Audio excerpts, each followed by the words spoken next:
Sejam muito bem-vindos todo mundo. Para aqueles que não me conhecem, eu sou a Giovana, né? Sou cofundadora aí da Growth, junto com o Paul, sou consultora de carreira, de negócio, coach também.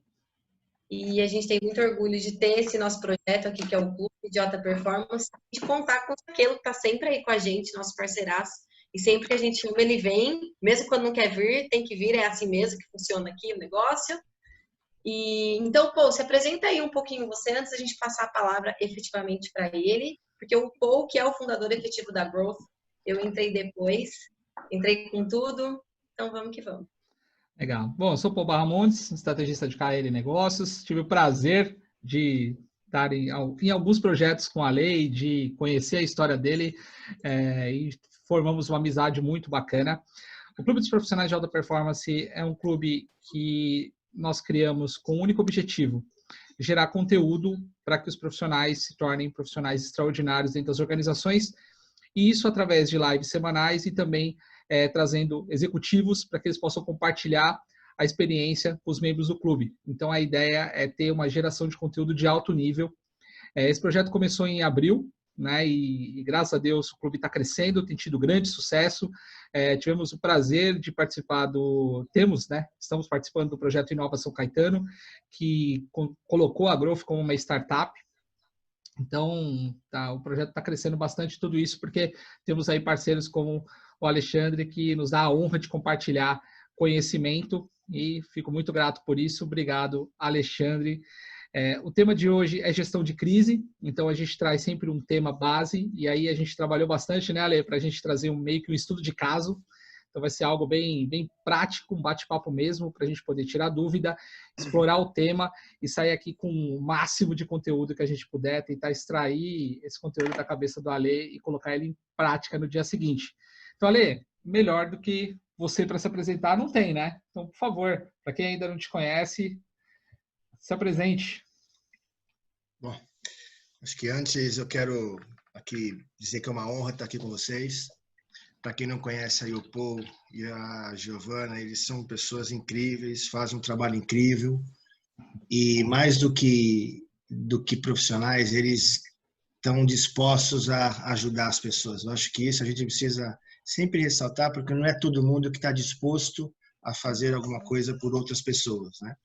E eu também acredito nesse propósito, que é um ajudar o outro. E aí, seja Deus, ou seja o universo, ou a crença que você acredita, as coisas colaboram para que sejamos melhores, né? E agradeço aí os participantes, ao pessoal da Pumantur.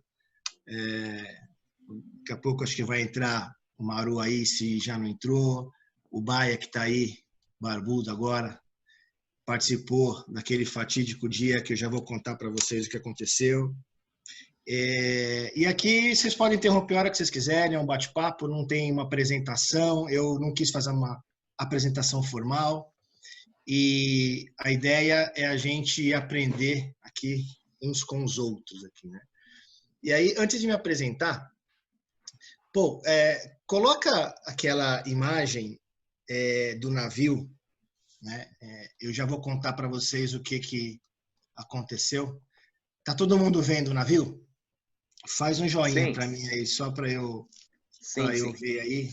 Então, eu era, naquele momento, né, o CEO do Brasil, o diretor-geral no Brasil da Pumantur Cruzeiros. Esse é um navio que estava no porto de Itajaí, como o Ricardo falou agora. Não parece, mas isso daí é um porto, tá, gente? E aí tem um canal aí que o navio entra. Achei agora. E aí, como vocês podem perceber, não sei se vocês conseguem ver, tem um monte de barquinhos. Está num canal mudo. Se você alterar aqui, você põe aí, gente. Microfone. Dá um toque para colocarem no mudo. A gente muta aqui. Você muta aí, gente? Vou mutar. Vou mutar todo mundo, tá? Tá bom. Depois, se quiser falar. Aí abre o microfone. Vai lá. Pronto. Eu não estou mudo, não, né? Não, está todo mundo ouvindo. Tá. Então, aí, para quem não sabe, esse aí era o nosso navio, um transatlântico, lotado de passageiros. E esses barquinhos que estão do lado aí, eles estão impedindo a saída do nosso navio, né? E a gente não conseguia, o navio não conseguia seguir viagens. E eu já vou contextualizar o que aconteceu. Só que antes eu queria só fazer uma diferença para que vocês entendam o que é risco e o que é crise. Aqui a gente vai focar bastante em gestão de crise, mas eu acho importante a gente conceituar um pouco da diferença entre os dois, porque os dois estão muito ligados, né? A gestão de risco, basicamente, né, tem áreas de risco nas empresas e eles estão muito focados em adotar medidas ou melhores práticas para o melhor andamento da empresa, seja em infraestrutura, seja políticas, seja em finanças, seja de metodologias, seja de processos. E aí você tem uma matriz de riscos, né, que é normalmente conhecida pelos principais líderes, para que a empresa consiga lidar melhor ou gerenciar melhor o seu patrimônio, né, ativos, passivos, e melhorar os processos. A crise é um pouquinho diferente, principalmente quando a gente instala um comitê de crise. O comitê de crise, ele é basicamente composto para mitigar danos à imagem da empresa, tá? E aqui eu não vou dar muito spoiler, eu queria que vocês respondessem uma enquete inicialmente, que o povo vai colocar aí para vocês, da cabeça de vocês, do que seria um comitê de crise. Então, só para a gente entender, nós não estamos falando de risco, nós estamos falando de crise. E crise é tudo aquilo que para a sua empresa durante um período de tempo, seja ele curto, médio ou longo. Por exemplo, o que aconteceu em Brumadinho. Por exemplo, o que está acontecendo agora com a Covid, onde para o país, a mesma coisa para a empresa, enquanto você não resolve a crise, você não consegue avançar.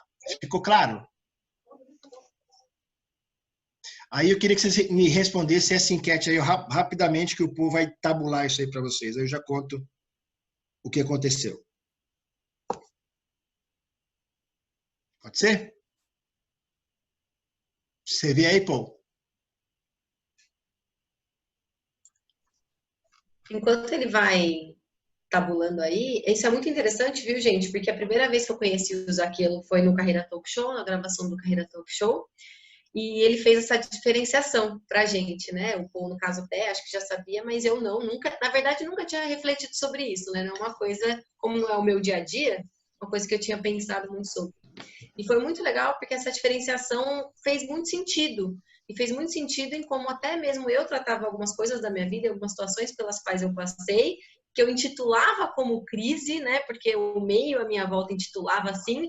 E quando eu parei para pensar, eu falei, poxa, acho que não era uma crise, né? Realmente, acho que talvez era um problema ali, a gente deu uma dimensão muito maior. E é exatamente isso que você trouxe agora, né, Zaquelo? E que a gente até discutiu no Carreira Talk Show um pouquinho sobre isso. A gente tem sempre um monte de problemas ao longo da vida que a gente vai resolvendo.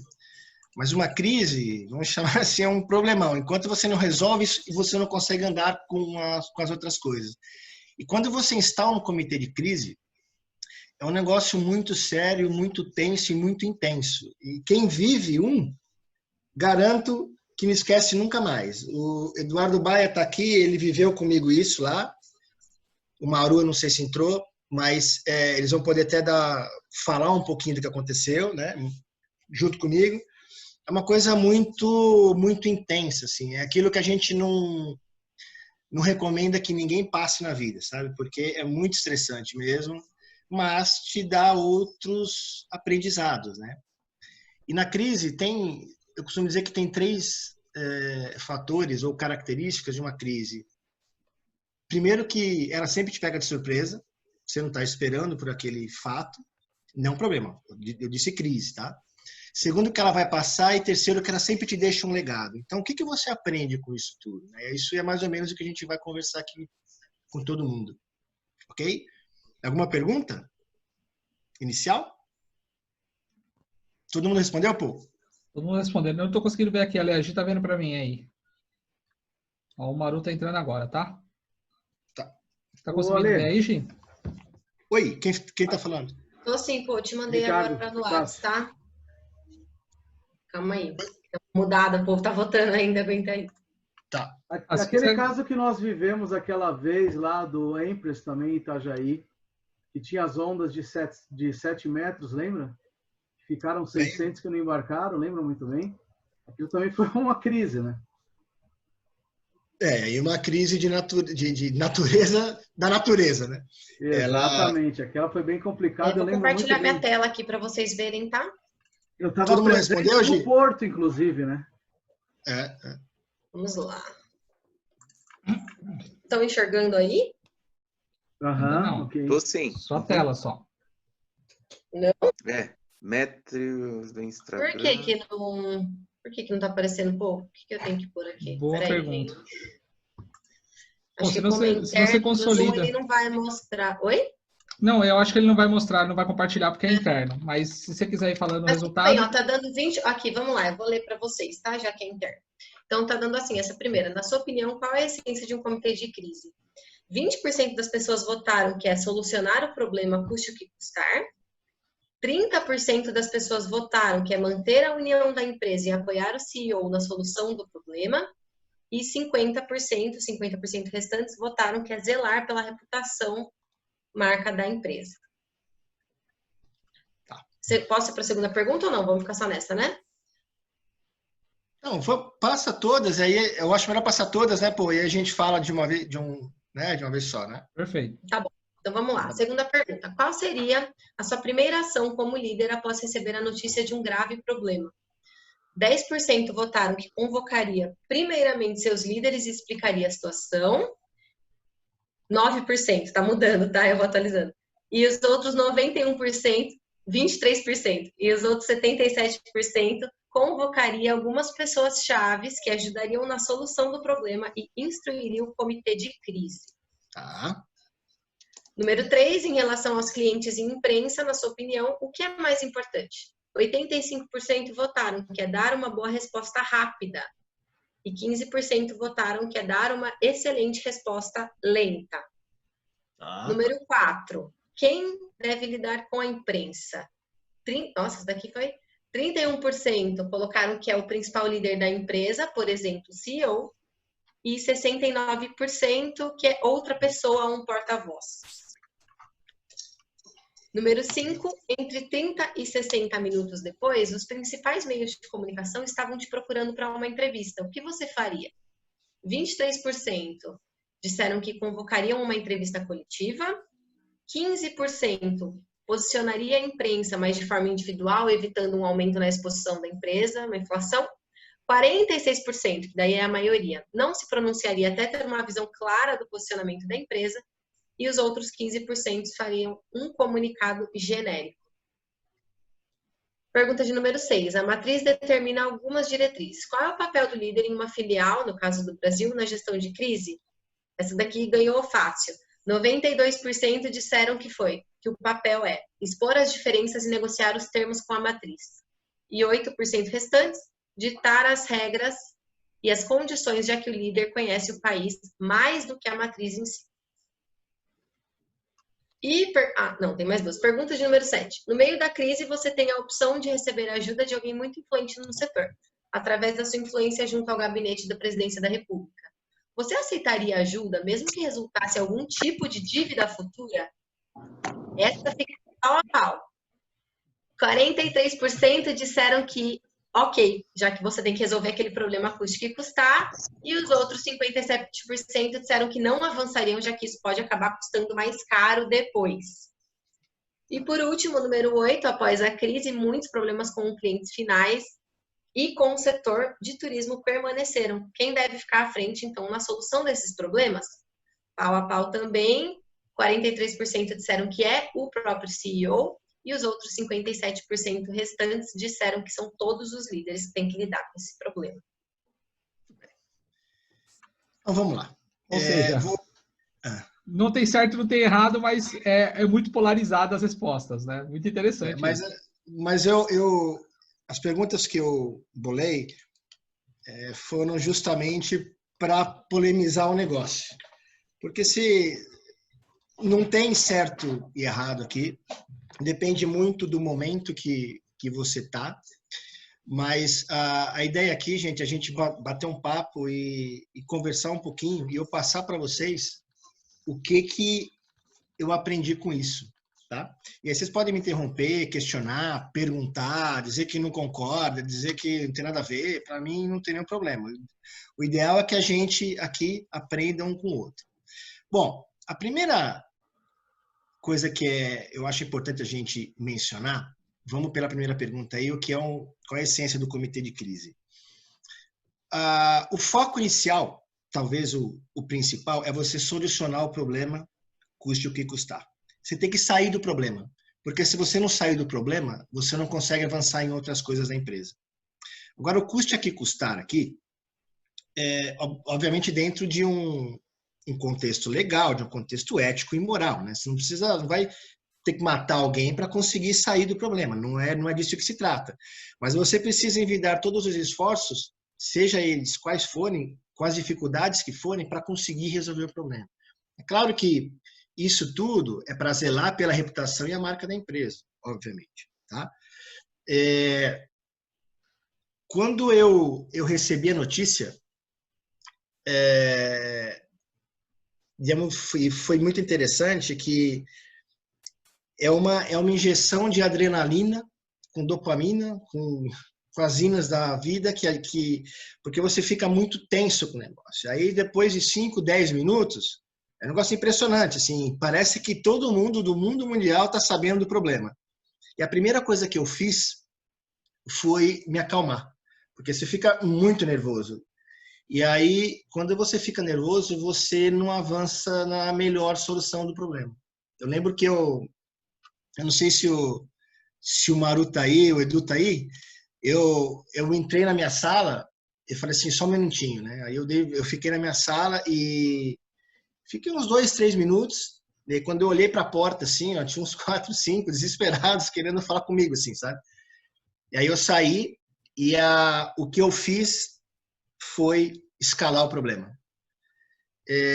A gente tem que ter humildade e pedir ajuda. A gente não pode tentar resolver o problema sozinho.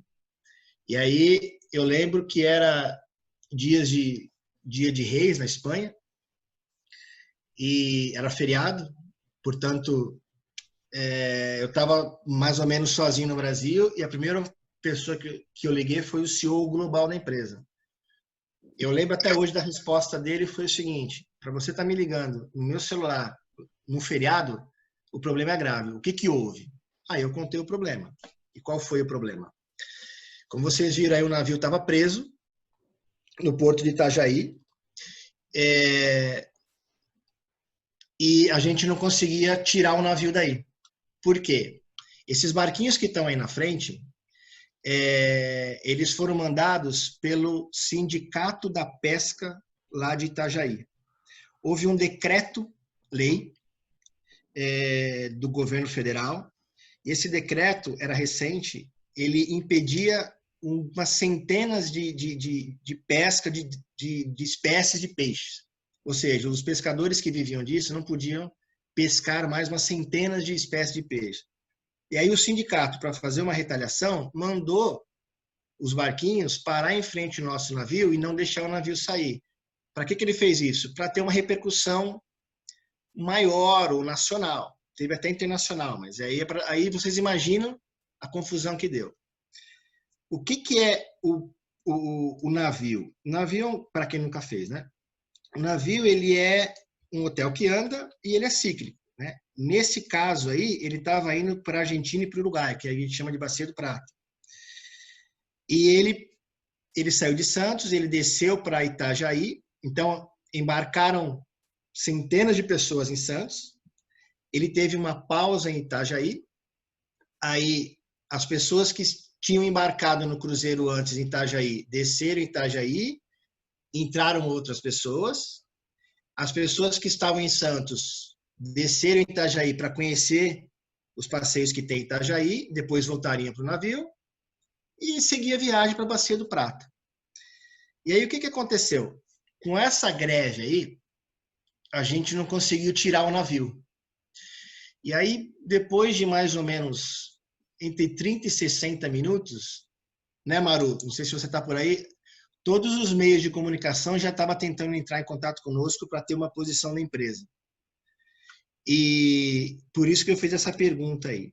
Né? Qual que é a pergunta aí? Que é, acho que é 3 ou 4, não é isso? Mostra para mim Vamos aí. lá. Isso, é a número... Peraí, deixa eu achar ela aqui. Aqui, ó, 4. Como deve lidar com a imprensa? Entre 30 e 60 minutos depois, os principais meios de comunicação estavam te procurando para uma entrevista. É a 4 e a 5. Tá. É que eu não estou vendo aqui. Tudo bem, cara. Deixa eu baixar aqui. Então, e aí foi muito interessante. A gente discutiu internamente, eu lembro bem disso, né? O que responder, né? É melhor dar uma boa resposta rápida ou dar uma excelente resposta lenta? Eu diria que a gente deu uma boa resposta rápida, porque naquele momento a pressão começou a ficar muito forte e os meios de comunicação começaram a publicar uma série de vídeos feitos de dentro do navio pelos passageiros, né? E aí eu convoquei o comitê de crise. Nesse comitê de crise, o que a gente fez? A gente convocou algumas pessoas-chave, e essas pessoas não necessariamente são os maiores líderes da empresa. Essas pessoas têm que, de alguma forma, resolver o problema, né? E eu lembro que eu chamei o presidente da Abremar, que era a Associação Brasileira de Cruzeiro Marítimo, o Edu, que era o CFO, estava comigo, o Maru, que era o gerente de comunicação, também estava comigo. Eu chamei o Gaudêncio Torquato, que é um cientista político, ele fazia alguns trabalhos pela Abremar e tem muito conhecimento em Brasília, muitos deputados e senadores, porque eu tinha que escalar o problema, alguém tinha que resolver. A gente chamou o nosso jurídico, a nossa empresa de PR estava junto, e mais algumas pessoas que vieram para me ajudar. E aí, a primeira coisa que a gente fez foi falar com o juiz da região. A gente tinha um mandato de segurança, né, mandado lá para o sindicato para ele liberar os navios. E ele não cumpriu a ordem do juiz. Aí depois a gente subiu, a gente falou com o prefeito de Itajaí, que também não resolveu. Aí nós falamos com o governador de Santa Catarina, que também não resolveu. E nós começamos aí a subir com o problema. E a cada uma hora a gente se reunia com o Madrid. O que o Madrid fez? O que o CEO fez? Ele convocou 4 ou 5 pessoas para ir para a empresa após o problema e instalamos o comitê de crise e a cada uma hora a gente ficava se atualizando. E todo o plano de ação aqui, nós montamos em conjunto entre comunicação, entre falar com o sindicato, com o prefeito de Itajaí, com o governador. A gente falou com o ministro do turismo, a gente falou com o ministro do meio ambiente, a gente falou com o ministro da pesca, falou com o ministro da Casa Civil, por último, diversos deputados e senadores e pessoas influentes no mercado. E nós estamos subindo. Só que isso, pessoal, a gente levou o dia inteiro para conseguir resolver o problema. Entendeu? E aí, uma das coisas, né, de crise que a gente tem que fazer é determinar quem é o líder. No caso, ali fui eu, e lá em Espanha tinha o CEO global, obviamente, né? Um outro problema que a gente tem que ter é manter-se calmo e agir rapidamente, né? E tentar, de alguma forma, dimensionar o problema. Se você não dimensionar o problema, você não tem como agir, né? Eu lembro bem que um dos problemas a gente não conseguiu dimensionar, que eu já vou falar aqui para vocês. E aí, só para a gente ir na ordem da pergunta, como é que ficou aí? Qual que é a próxima pergunta? Agora você está de co-host, ó. Se você olhar embaixo tá aqui, ali do Multi, Stop bom. Vídeo, tem um Alguma post, pergunta tá? até aqui? Se o pessoal Pessoal clicar da em Contour, Pull, vai conseguir ver as perguntas, tá? Dá uma olhadinha aí, vê se vocês conseguem ver as perguntas aí Oi? em Pull.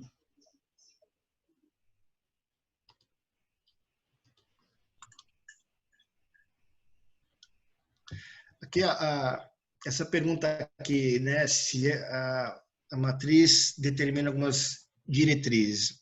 Eu lembro que nós tivemos um grande apoio. Isso eu posso falar que eles apoiaram bastante a gente na tomada de decisão, nas ações que a gente foi fazer. E aí a gente montou junto uma carta para a imprensa, uma carta para os funcionários. E só que a pressão era muito grande para dar uma posição para a imprensa, né? Muita gente reclamando e eles queriam uma posição. E os vídeos saindo do navio de diversas formas, de apoio, mas a maioria não era de apoio, né? Vídeos, por exemplo, dizendo que a gente sabia do problema antes de parar no porto. Pô, se você sabe do problema antes de parar, você não para, né? Aí você encontra uma outra forma para as pessoas descerem, mas a gente não sabia do problema que o sindicato estava querendo pôr os navios lá. E aí, e foi aqui tem uma pergunta aqui que a 7 eu quero deixar para depois, mas vocês responderam que expor as diferenças e negociar os termos com a matriz. Foi basicamente isso que a gente fez, com uma certa pitadinha de ditar um pouco as regras. Porque é normal, pessoal na matriz, eles vão tender sempre a minimizar o custo e o problema. E aqui é o contrário, a gente vai querer aumentar o problema para conseguir uma maior negociação junto com os clientes e com os envolvidos. Então, a gente ficava numa briga aí. Então, por exemplo, eu vou te dar um desconto de 20% no próximo passeio, se você não reclamar e ficar tudo bem. E vou te dar o dinheiro de volta, por exemplo. O outro queria, não, eu não quero 20%, eu quero 50%. Então, essas discussões, elas ficaram durante horas, assim, junto com o comitê de crise. E aí uma grande parte da equipe ficou tentando falar com os governadores e ministros. E aí, no meio da crise, que é a pergunta 7, eu tive a oportunidade de talvez resolver o problema falando com uma pessoa bastante influente do turismo. Essa pessoa, ela era ligada ao Comitê do Turismo do Governo Federal, do Gabinete da Presidência do Planalto. E quando eu falei com ele por telefone, ele me disse assim, poxa, eu posso ligar para o gabinete lá, tentar resolver o problema. Só que ele, nas entrelinhas, ele deixou que talvez eu tivesse que de ter uma dívida aí moral, ou com ele ou com quem quer que seja, para meio que pagar depois isso, né? E aí 57% disse que não avançaria, né? Foi o que eu fiz, eu não avancei. Porque eu não sei depois, né, o que seria pedido, o que seria solicitado. E aí... Eu posso fazer uma observação, Ale? Manda. Nesse sentido, entra muito também a parte do compliance da empresa, né? Totalmente, né? A promotora é uma empresa de capital aberto, com ações na bolsa, e o problema é muito, muito sério se você faz alguma coisa fora do compliance. Esse foi o principal motivo também que eu não entrei, né? Primeiro que eu acredito no compliance, né? Segundo que essas coisas de dever favor não funciona muito comigo. Eu não acho isso certo. Se a pessoa se dispõe a te ajudar, acho que ela te ajuda de bom grado, não querendo algo em troca. É isso, Ricardo? Mais alguma pergunta aí? Edu, Baia, vamos dizer? Sim, Ale, bom dia. Eduardo Baia falando. Na gestão da crise também, em relação à Casa Matriz, o que aconteceu também é que, obviamente, muitas das diretrizes que funcionam numa cultura europeia não funcionava numa cultura latino, para dizer mais, uma cultura brasileira. Então, houve também essa não foi uma discussão, mas, na verdade, esse enquadramento do que seria melhor dentro da nossa cultura, porque descontos ou diretrizes que funcionam no mercado europeu, no caso da Espanha, não funcionava para a gente. E esse alinhamento nós fizemos com a Casa Matriz também, não é isso, Edu? É isso. É isso. E, na verdade, é interessante, né? Porque quando nós expusemos o problema, uma das coisas, eu lembro que nós tivemos essa discussão, acho que o Maru com o VP de marketing, poxa, mas não fomos nós que causamos o problema, foram eles. Por que nós temos que arcar com o problema se não fomos nós que causamos? Talvez lá na Europa, ou na Espanha, eles consigam lidar melhor com isso, mas aqui no Brasil o cara não quer saber, ele comprou um cruzeiro teu, meu amigo, é risco do negócio, resolve o problema. É um problema teu, não é um problema dele com o sindicato. Depois você se vira com o sindicato.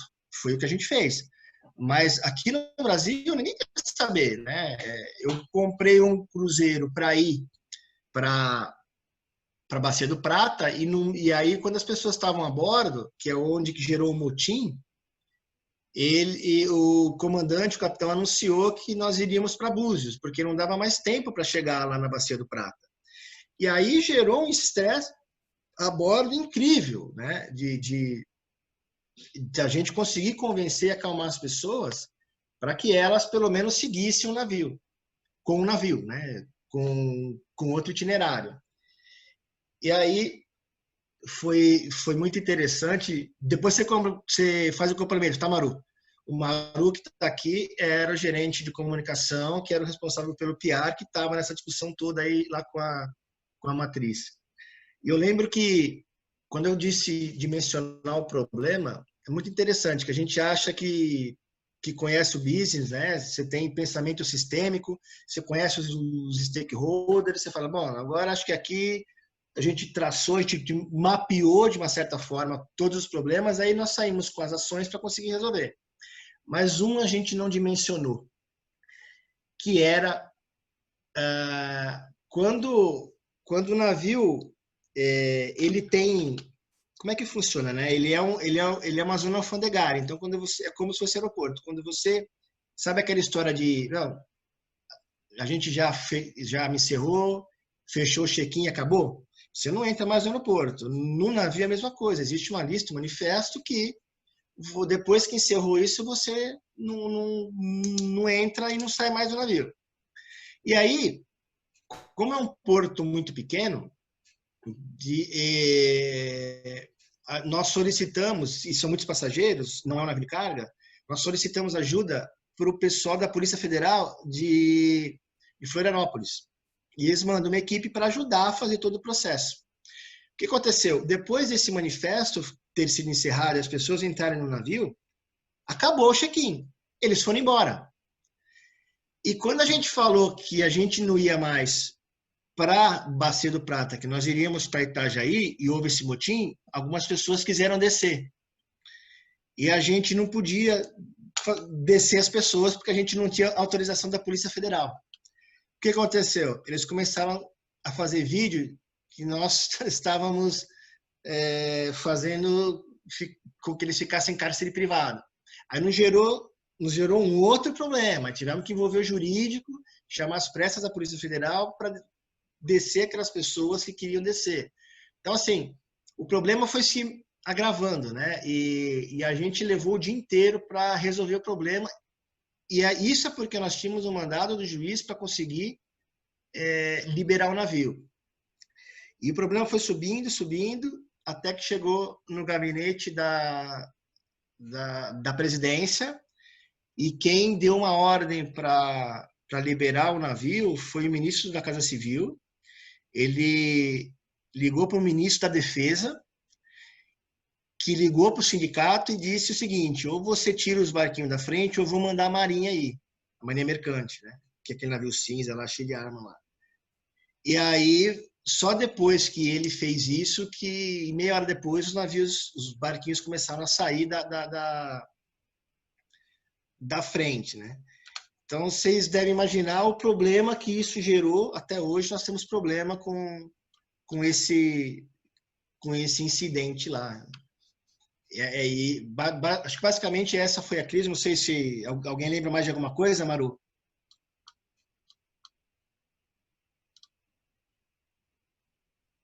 Maru? Ele tá no mudo, agora sim. Oi, oi, oi. Você ouviu a pergunta? Não, cara, agora estou ouvindo melhor.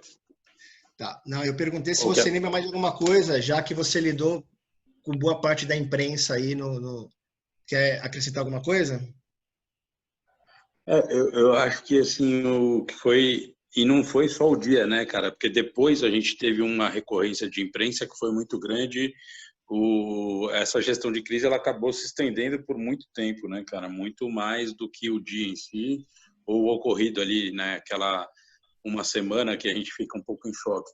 Mas teve repercussão até ano depois, né, mesmo de direito do consumidor, né, a gente teve um quê de oportunismo, né, de alguns grupos de passageiros, e foi uma experiência bem interessante mesmo, né. Até eu lembro do advogado da, da associação, junto com o nosso escritório, que entrou ao vivo em um dos programas aí de direito do consumidor, dando uma aula de direito lá, foi bem interessante.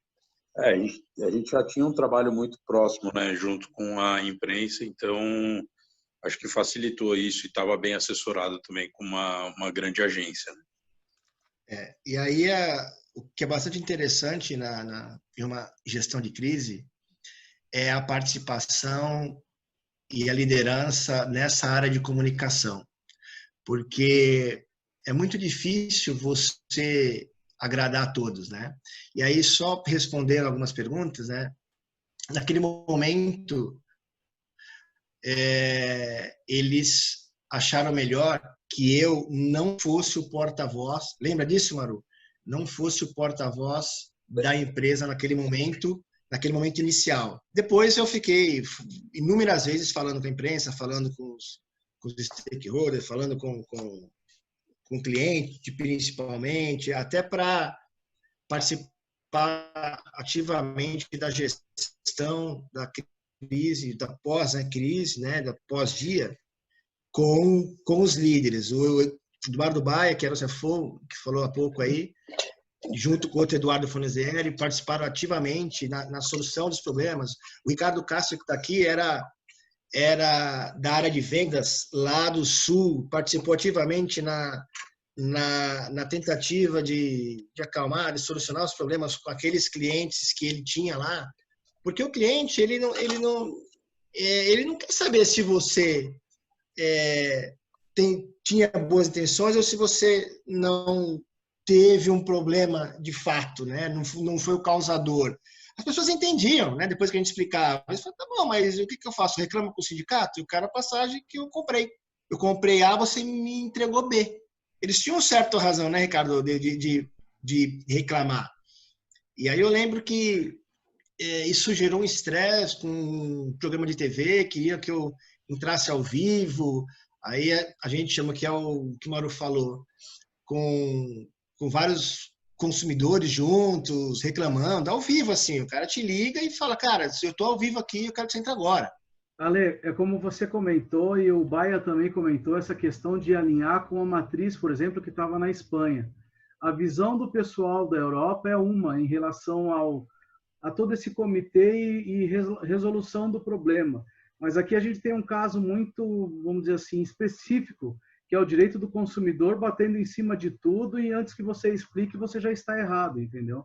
As empresas de fora sentem muito vamos dizer assim, uma barreira nessa questão. Tudo bem, o direito do consumidor serve para estabelecer um equilíbrio entre as relações comerciais, mas as pessoas, como o próprio Maru também comentou, elas às vezes querem se valer de uma forma que não é correta. Então, você tenta equilibrar a situação, oferecer algo que nem era a tua obrigação em responder e resolver, mas você faz toda essa situação de acalmar todos e oferecer um desconto na próxima viagem, compensar de alguma forma aquele problema que ela está vivendo naquele momento. mas os oportunismos ocorrem demais aqui. Esse é o nosso grande problema, principalmente eu vejo do Brasil, entendeu? E que muitas vezes uma atitude bem tomada desse comitê de crise, dos líderes de toda a situação, faz com que você minimize problemas futuros lá na frente, entendeu? Tirar o pessoal do navio que não queria ir mais, ou acalmar todos, é o melhor remédio para a situação no momento. E aí, eu lembro bem que nós tivemos discussões com a matriz até de palavras. Lembra, Maru, que uma palavra em espanhol não necessariamente tem o mesmo significado em português. Então, não, mas vocês não traduziram essa palavra aqui. Não, mas essa palavra aqui não é assim, que não tem uma outra conotação, tem uma melhor. Até nos adjetivos a gente tinha que tomar cuidado, porque parece uma coisa simples, mas não é, sabe? E eu lembro que na Espanha, não sei se é característica só do espanhol, mas uma das coisas que eu aprendi, assim, e aí entrando um pouco mais de liderança e tomada de decisão, né? Muitas vezes eu levei um problema, eu subi um problema já com uma ou duas soluções e ouvi isso umas 2 vezes do meu chefe. Falou, bom, se você me trouxe esse problema e essa solução, ele perguntou assim para mim, quem que tem que resolver isso? De quem é a decisão? Eu falei, a decisão é minha. Ele falou, se a decisão é tua, por que você subiu o problema para mim? Agora sou eu que tenho que decidir? Então, eu ouvi isso 2 vezes, depois eu nunca mais ouvi, também não perguntei. E eles têm uma frase muito interessante que é assim, mais vale pedir perdão do que permisso. Eu ouvi isso 2 vezes. E aí, eu e o Maru lembra disso, a gente começava a tomar as decisões, a decisão de ir, por exemplo, né, saindo um pouco da crise, de ir para o Facebook, nós tomamos e comunicamos. Né? Porque se você vai perguntar, ele não vai deixar. Né? Então, a gente tomava as decisões e depois a gente comunicava. Mas não é uma tarefa fácil para o líder tomar decisões sem ter uma aprovação da matriz, né? Porque você não sabe o que vem. Mas aí tem um outro aspecto que é a confiança, que a liderança tem que confiar em você, tem que dar certas liberdades para você atuar, mas isso você conquista com o tempo. Aquilo, deixa eu te interromper, só para te fazer uma pergunta na realidade, né? É muito legal essa estrutura, né, do comitê de crise e como as competências de vocês, eu estou vendo o pessoal aí, a carinha deles, se complementaram nesse momento. E aí eu queria retroceder aqui só para o começo de tudo isso, quando você entendeu. Então, ok, percebi que o barco estava ali parado, impedido de seguir, e todo o meu cronograma foi atrasado. Então, eu tinha um timeline ali e eu não pude cumprir esse timeline. E aí a primeira coisa que você disse, que tem muito a ver com isso que você trouxe agora, da liderança, né, e desse perfil teu que você tem hoje, essas pessoas que estão aqui também, até por isso que elas estavam nesse comitê, você disse, eu precisei me acalmar. Então, eu me tranquei numa sala e me acalmei. E eu queria saber o que passou na tua cabeça nesse momento, quais as competências que você precisou resgatar ali, que você já tinha, né, evoluído, desenvolvido durante a sua carreira, que você precisou resgatar naquele momento para ter uma visão mais sistêmica e conseguir extrair exatamente essas competências e habilidades específicas de cada um, como, por exemplo, né, o responsável pelo marketing, que tinha que lidar com pessoas, e conseguir extrair essas competências específicas para efetivamente resolver o problema. E principalmente, só complementando, Ale, é o seguinte, você tirou 10 minutinhos para você se acalmar, mas você também tinha que acalmar a equipe, né, que lidando com esse problema também estava precisando de resposta e querendo saber como atuar ou qual seria o próximo passo. Até o Ricardo Maroto aí pode até ajudar nisso. Então, como é que foi esse processo? Porque você tem que se acalmar e também acalmar a equipe e traçar uma linha, e aí a instauração do comitê de crise ajuda nisso, né? Não, o comitê de crise, na verdade, ele tem um dos pilares dele, vamos chamar assim, ou características, ajudar o outro. E o Maru é um cara que ele tem umas frases engraçadas, assim, de efeito, né? Eu lembro que na hora que ele veio para mim, meu velho, ferrou, cara, a casa caiu. Eu falei, calma, Maru, calma que nós vamos resolver. Aí por isso que eu entrei na sala, porque eu também achei isso naquele momento. Falei, cara, ferrou, né? Mas ferrou, mas ao mesmo tempo, assim, você precisa resolver o problema. e você é o líder daquele negócio, se você não resolver o problema, outras pessoas iriam tomar a tua frente para resolver o problema? Eu não tenho dúvida. Mas aí, toda a visão sistêmica que eu aprendi ao longo da vida, a auditoria me deu muito isso, que é trabalhar por processo. Então, eu lembro que eu entrei na sala, eu dei 2, 3 voltas e bom, vamos lá, eu preciso resolver o problema, preciso escalar, preciso criar um comitê de crise, preciso chamar umas pessoas-chave. E aí, quando eu saí, eu chamei o Maru, chamei o Baia, falei, nós temos um problema sério, temos que resolver, vou instalar o comitê de crise, já avisei o Jorge, que era o CEO, ele está indo lá para Matriz da Mantura, e eles falam, pô, mas é feriado hoje, eles estão indo para lá para vocês verem a gravidade do problema. Pô, mas o que aconteceu? Não, que o nosso navio está lá, a gente não consegue sair, agora nós temos que resolver o problema. Maru, a área de comunicação é contigo, cara. Posso confiar em você? Ele falou, pode. Aí ele chamou a nossa agência de PR, eles foram até lá, lembra disso, Maru? Eles foram na hora. Porque quando você está no comitê de crise, a primeira coisa que você precisa fazer é entender que a outra pessoa entendeu que isso é um comitê de crise. Aí entra a boa comunicação. A boa comunicação não é você falar um monte de coisa para outra pessoa ouvir. É o outro entender exatamente a dimensão daquilo que você falou. E era muito sério. Tanto é que na hora que o Maru ligou, meia hora eles já estavam lá. 80% de todas as pessoas que eu chamei estavam em 30 minutos na promotora.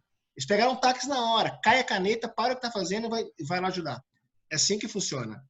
É assim um comitê de crise, porque senão é um problema. Deixa de ser uma crise e passa a ser um problema. Né? A crise, ela tem outras piores, obviamente, né? Mas ela faz com que você saia do eixo.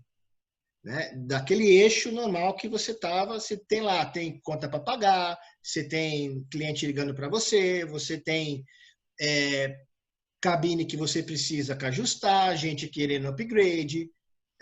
Então, esses trabalhos diários de contabilidade, administrativo, financeiro, de vendas, de marketing e tal, isso tudo ele é estancado. Algumas pessoas vão tocar isso, vão cuidar disso, mas outras esquecem isso e vão cuidar do comitê para resolver o problema.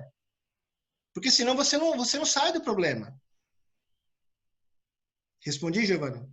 Respondeu. E eu vou adjuntar mais uma pergunta aqui, porque aí é leigo meu mesmo, tá, pessoal? Eu nunca passei por essa situação, então eu tenho essa dúvida. Essas pessoas do comitê de crise, você que foi o responsável pela escolha delas, você que chamou cada um deles.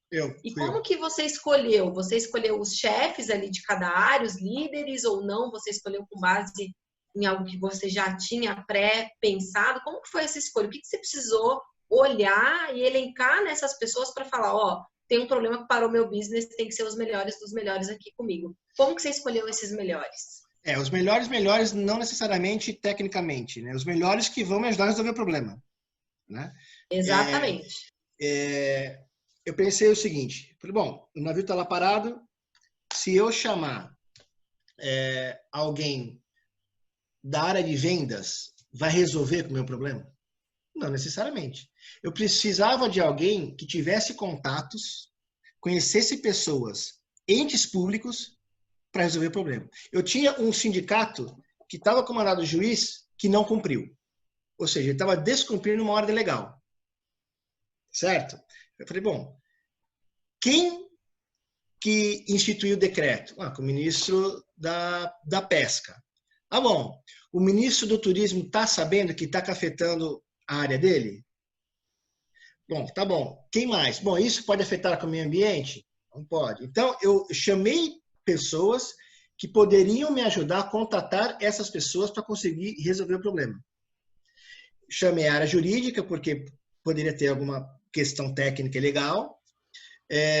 A área de PR, porque eu sabia já que a imprensa ia ficar sabendo, a gente precisava de um comunicado. Escalei, porque eu não queria e nem poderia tomar uma decisão sozinha. Chamei, acho que o Baia estava comigo, mas eu precisava com que ele, que era um dos mais sêniores ali na parte financeira e administrativa, tocasse a empresa, porque eu não podia estar lá, e ele o fez. o Maru delegou e comunicou para algumas pessoas internas ali o que tinha que fazer, coisas urgentes a gente não ia resolver naquele momento, a não ser que tivesse ligado ao comitê. E uma coisa muito importante foi o comunicado interno que a gente fez, né, Maru? Ninguém, absolutamente ninguém, vai falar além do que a gente escreveu aqui. Isso. Porque senão começa um fala uma coisa, outro fala outra, acaba virando uma confusão. Mas fulano falou não sei o quê, mas fulano falou não sei o quê. Então ninguém falava com ninguém a não ser a gente, por exemplo, entendeu? E aí eu chamei... Por que eu chamei o Gaudêncio Torquato, que é um cientista político? Porque ele tem muitos contatos em Brasília. Aí eu chamei o nosso Relações Públicas lá da Abremar, que é o Flávio Peruzzi, que ajudou pra caramba a gente, que também tem muitos contatos em Brasília. E essas pessoas começaram a ligar e contar do problema e escalar o problema, né? Tanto é que a gente chegou a falar com o ministro da Casa Civil. Foi ele que deu uma determinação para o ministro da Defesa para tirar o navio. Então, nesse caso específico, eu precisava falar com entes públicos para resolver o problema, porque era um problema político ali no negócio. Entendeu? Claríssimo. Uma das dúvidas que me paira aqui, Ale, não é bem uma dúvida, na verdade, né? Mas assim, eu saí do mundo corporativo, você sabe a minha história, né? E você tem aqueles gestores, né? Ou aqueles diretores que, cara, tudo que acontece, eles acabam levando para o CEO, né? E acaba caindo em descrédito. E aí, quando você tem uma situação como essa, cara, o cara acaba ficando meio instável na hora de tomar uma decisão, né? Como é que funciona essa confiança, né, tanto para cima quanto para a sua equipe, né, nessa gestão de crise? Porque você está lidando com uma situação que o culpado não são vocês, né? Vocês estão sendo, na realidade, vítimas e tendo que administrar o efeito, né, que pode manchar a reputação da empresa de vocês sem vocês terem sido o causador do problema, né? E o que envolve, como você falou, eu tive que ligar para a Espanha e o cara falou assim, para você estar me ligando agora nessa condição é um problema, né? Ou seja, olha o nível de credibilidade que você tinha com o seu CEO, né? Como é que é essa construção a ponto de você chegar nesse momento de crise e você ter todo mundo assim à sua disposição para conseguir fazer o problema, resolver o problema, né? Bom, eu acho que confiança está muito ligado com credibilidade e como você lida com as situações no dia a dia, né? Assim como quando você perde uma credibilidade, perde a confiança, é muito difícil você recuperar. E para você conquistar isso, eu acho que com o tempo, é você mostrando um trabalho, é você participando ativamente das decisões, é você se colocar de uma maneira adequada. Então, o pessoal sabe disso. Eu discordei inúmeras vezes da matriz. Inúmeras vezes, mas nunca foi de bater boca, bom, algumas já, mas nunca foi para ofender ninguém. Sempre foi para construir algo melhor. Porque a pessoa que está lá fora, ela não tem nenhuma obrigação, inicial pelo menos, de te conhecer, de acreditar em você e de entender como é que o país funciona.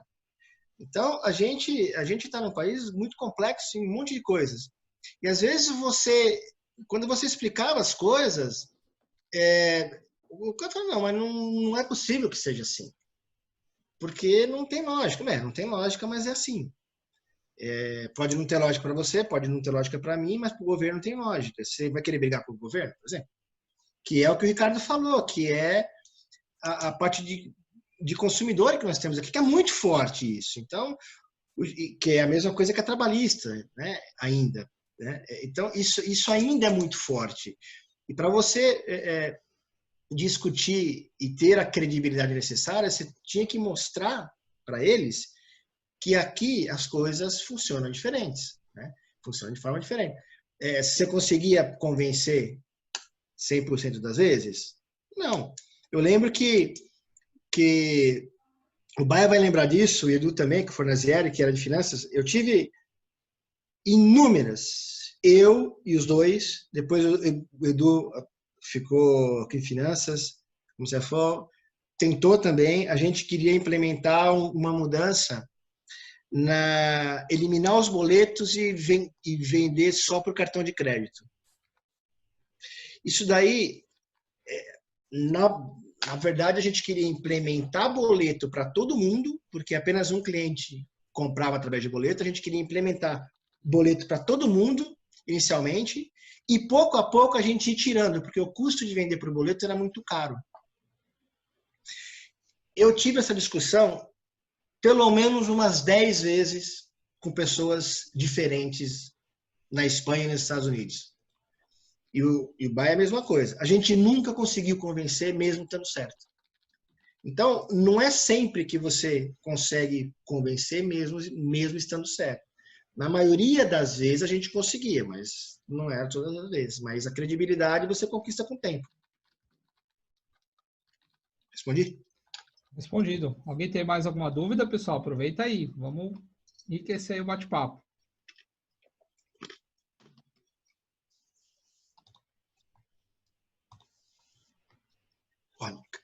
Mauro, não tem nem a pergunta, mano?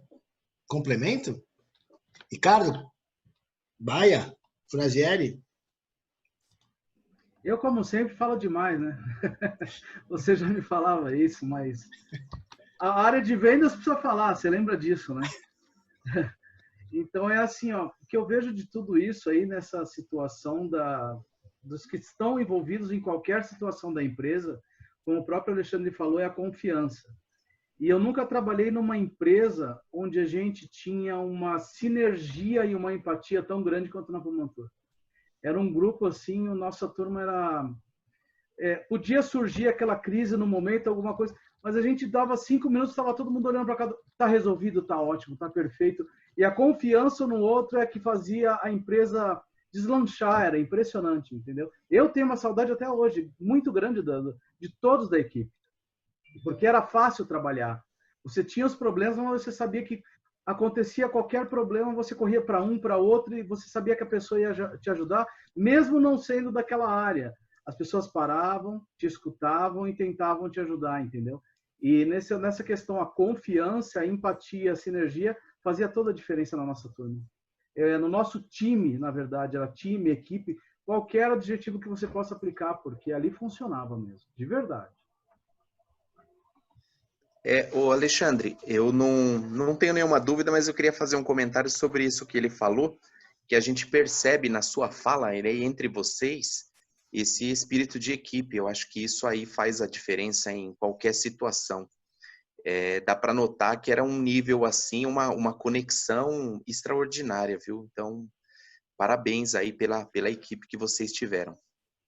Não, obrigado. A gente, eu acho que ter uma equipe interdisciplinar gera complementariedade. E isso não significa que a gente nunca bateu boca, hein? Longe disso. Entre todos nós aqui, ó, tá? E mais de uma vez. Mas acontece que a gente tinha um propósito na coisa. A gente queria fazer a coisa acontecer, entendeu? E isso era claro para todo mundo. Então, tinha alguns momentos de vaidade, inclusive minha? Tinha. Tinha do Maru? Tinha. Tinha vendas com marketing? Tinha finanças com vendas? Tinha. Só que a gente sempre buscava o melhor caminho. E a empresa, o objetivo, as metas, não estou falando meta de vendas, não é isso, mas de gerar valor para todo mundo, era sempre em primeiro lugar. E cada passo que a gente dava para avançar, né, era muito comemorado, né? Porque a gente tinha o pior produto, né? A pior marca, menos dinheiro que todos, começamos por último, tínhamos um gigante atrás da gente, né? Quando eu assumi a empresa, a CVC vendia 99,4% do meu cruzeiro. Então, como é que você vai para o mercado com um gigante desse no seu cangote e qualquer movimento que a gente fazia, que eles achavam que era contra eles, mas nunca foi. Eles vinham forte, você podia dizer.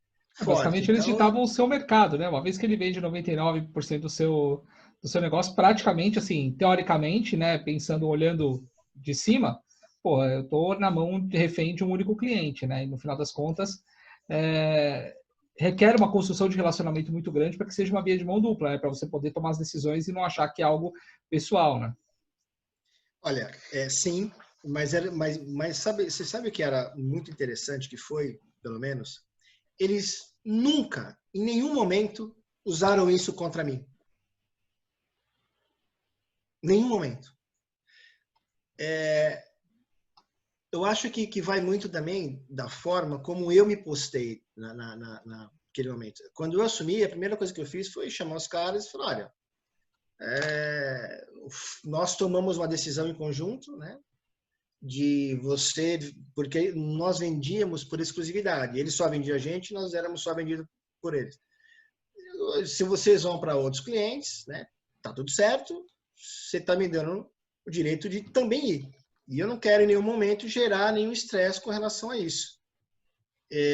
Tá tudo bem para você? Não, tá tudo bem. Tá. Então, as coisas foram muito claras e quando você age com transparência e sinceridade, as pessoas percebem, sabe? E nunca teve nenhuma sacanagem no meio, nenhuma conversa paralela ou escusa. Quando eu estive lá, a coisa era assim, e eles estão aqui de prova, né?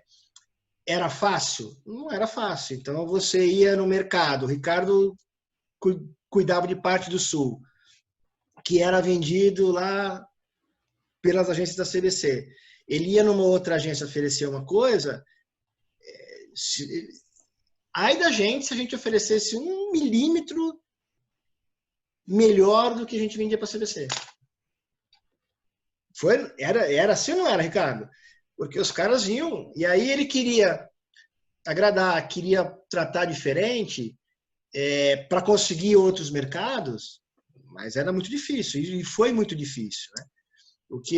Isso fez com que a gente tivesse que pensar um pouco fora da caixa, né, cara? E nós pensamos, né, Maru? Fizemos umas ações de marketing, por exemplo, Facebook, mídia social, contra a matriz, porque nós tínhamos que andar, nós tínhamos que seguir um plano, uma meta que a gente tinha e falar, a gente só vai atingir isso aqui dessa forma se nós pensarmos diferentes. Fizemos um monte de ações. E aí nós fomos ganhando mercado e nós fomos conseguindo mais confiança e credibilidade deles. Pô, vocês fizeram isso, conseguiram isso. Ó, toma mais um pouquinho aqui. E fomos assim. Durante 5 anos foi assim. E aí, Zaquelo, a gente já está, infelizmente, aqui chegando ao fim, né, por conta do nosso tempo, mas eu vou lançar um desafio para você. Não estava no script, tá, gente? Você não é o gestor da crise, então agora vai a crise aí para você. Brincadeira. Eu queria saber, em uma palavra, qual foi o aprendizado que você teve de toda essa situação para a gente encerrar aqui essa live. Liderança.